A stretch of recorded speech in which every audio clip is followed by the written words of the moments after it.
Mereka merupakan 30 mantan napi teroris dan simpatisan Jemaah Islamiyah di wilayah Maluku yang telah menjalani program bimbingan oleh Densus 88. Usai berikrar, mereka pun berkomitmen untuk membantu pemerintah menyosialisasikan deradikalisasi dan kembali ke masyarakat dengan baik.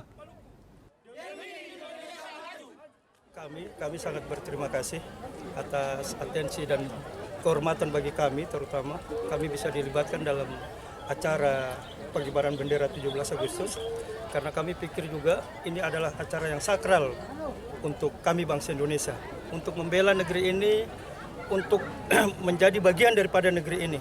Mari kita pupuk rasa perdamaian, kesatuan dan persatuan di Indonesia, terutama di Maluku.